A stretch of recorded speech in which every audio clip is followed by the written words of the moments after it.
డబ్బు లెక్కలు అందరికీ తెలుసు, కానీ మనసుల లెక్కలు ఎవరు వేస్తారు? నోట్ల కట్టెలు కనిపిస్తాయి, కానీ నమ్మకపు బరువు కనిపించదు. ఇక్కడ లెక్కించేది కేవలం రూపాయలు కాదు, భక్తుల ఆశలు, కన్నీళ్లు, కోరికలు. తెలంగాణ కుంభమేళగా పేరొందినటువంటి మేడారం మహాజాతర ముగిసింది, కానీ సమ్మక్క సారక్క అమ్మల దగ్గరికి వచ్చిన మొరలు మాత్రం ఇంకా ముగియలేదు. హుండీలు తెరుచుకుంటున్నాయి, అందులో నుండి బయటపడుతున్నాయి కరెన్సీ నోట్లే కాదు, ప్రేమ కథలు, ఆస్తి తగాదాలు, ఉద్యోగ ఆశలు, తండ్రి బాధ, తల్లి ప్రార్థన, యువత కలలు. ఒకరు ప్రేమ సక్సెస్ కావాలని, మరొకరు ఆస్తి తనకే దక్కాలని. ఇలా దేవతలను కూడా కుటుంబ పెద్దలుగా మార్చేసిన భక్తుల కథలు ఇప్పుడు మేడారం హుండీల్లో వెలుగులోకి వస్తున్నాయి. ఇంతకీ ఆ లేఖల్లో ఏముంది? కానుకల మధ్య దాగి ఉన్న ఆ మనసుల మాటలేంటో ఈ స్టోరీలో చూద్దాం.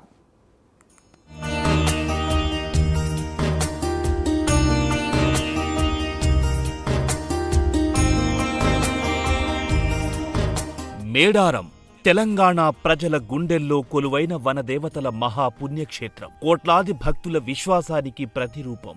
తెలంగాణ కుంభమేళాగా రూపొందిన మేడారం మహాజాతర ముగిసింది. అయితే జాతర పూర్తయ్యాక మొదలైన మరో ప్రక్రియ హుండీల లెక్కింపు. ఈ లెక్కింపులో డబ్బులే కాదు, భక్తుల మనసులు, ఆశలు, ఆశయాలు కూడా బయటపడుతున్నాయి.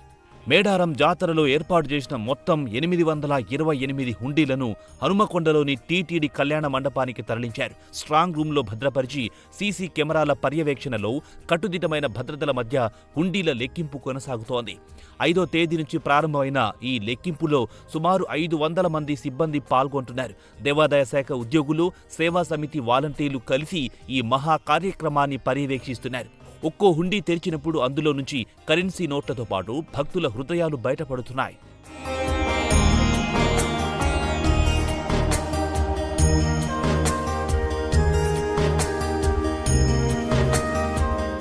మేడారం సమ్మక్క సారలమ్మ జాతర హుండీ లెక్కింపు రెండో రోజు కొనసాగింది.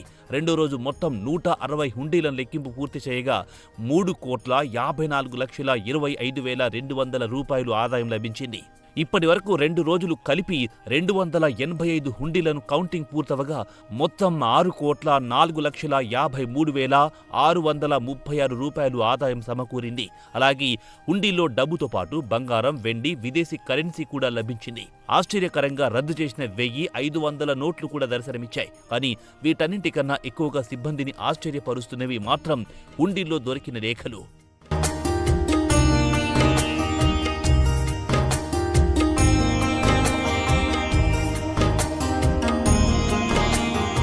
సమ్మక్క సారక్క దేవతలను కేవలం దేవతలుగా కాదు, తమ ఇంటి పెద్దలుగా, అమ్మలుగా భావించే భక్తులు తమ సమస్యలన్నింటినీ కాగితంపై రాసి హుండీలో వేశారు. కొందరు డబ్బులతో పాటు లేఖ పెట్టారు. మరికొందరు డబ్బు కంటే లేఖే ముఖ్యమన్నట్టు కేవలం మనసు మాటలనే కానుకగా సమర్పించారు. ఈ లేఖలు చదువుతున్న సిబ్బంది ఒకవైపు నవ్వుకుంటూనే మరోవైపు ఆలోచనలో పడుతున్నారు.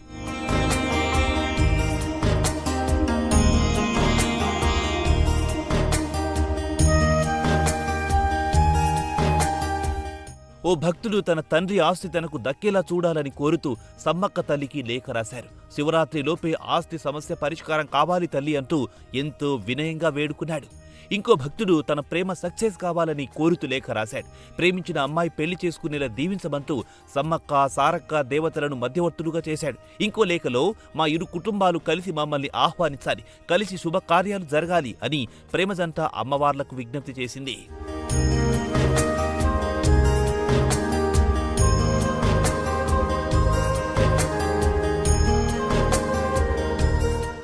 ఇక ఇంకో లేఖైతే చదివిన వాళ్ల కళ్లను తడిపేలా చేసింది. నా కొడుకును భార్య నుంచి కాపాడు తల్లి అంటూ ఓ తండ్రి తన బాధను 100 రూపాయల నోటుపై రాసి హుండీలో వేశాడు. ఆ నోటును చేతిలో తీసుకున్న సిబ్బంది కొద్దిసేపు మౌనంగా నిలబడ్డారు. డబ్బు కన్నా ఆ తండ్రి ఆవేదనే బరువుగా అనిపించింది. ఇక ఇంకో భక్తుడు ఎన్నేళ్లుగా కాంట్రాక్ట్ ఉద్యోగం చేయాలి తల్లి, ఈసారి పర్మనెంట్ చేయించు అంటూ సమ్మక్క తల్లిని ఆశ్రయించాడు. కాంగ్రెస్ సర్కార్ తమ ఉద్యోగాలను రెగ్యులరైజ్ చేయాలని కోరుకుంటూ లేఖ రాశాడు. ఇంకొకరు ఆరోగ్య సమస్యలు, మరొకరు అప్పులు, ఇంకొకరు పిల్లలు, చదువు. ఇలా ఒక్కొక్క హుండీని తెరిచినప్పుడు ఒక్కో కథ బయటపడుతోంది.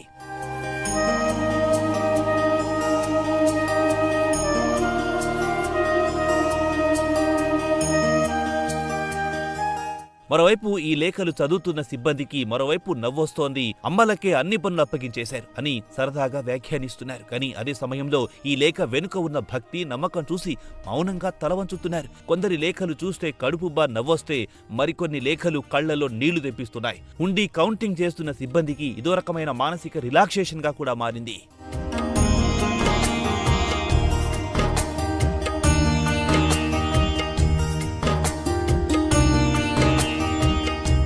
ఇక ఈ మొత్తం హుండీ లెక్కింపు ప్రక్రియకు దాదాపు 10 రోజుల సమయం పట్టే అవకాశం ఉందని అధికారులు చెబుతున్నారు. ఇంకా మిగిలిన 703 హుండీల లెక్కింపు కొనసాగాల్సి ఉంది.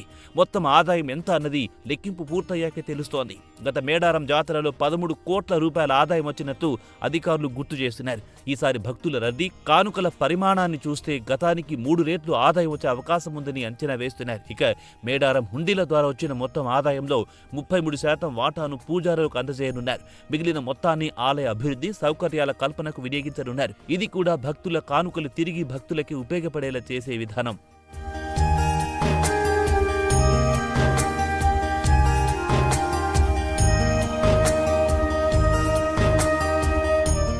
మొత్తానికి ఇక్కడ హుండీలో వేసే ప్రతి నోటు వెనుక ఒక కథ ఉంది. ప్రతి లేఖ వెనుక ఒక జీవితం ఉంది. సమ్మక్క, సారక్క దేవతలు కేవలం అడవుల్లో కొలువైన వన దేవతలు కాదు, లక్షలాది మందికి అమ్మలుగా మారిన వన దేవతలు. అందుకే మేడారం హుండీలో డబ్బుల కన్నా లేఖలే ఎక్కువగా మాట్లాడుతున్నాయి. అవే నవ్విస్తున్నాయి, అవే కన్నీళ్లు పెట్టిస్తున్నాయి, అవే భక్తి అంటే ఏమిటో గుర్తు చేస్తున్నాయి. జాతర ముగిసిన భక్తుల కథలు మాత్రం ఇంకా కొనసాగుతూనే ఉన్నాయి. మేడారం హుండీలో దొరికిన ఈ లేఖలే ఆ విశ్వాసానికి అద్దం పడుతున్నాయి.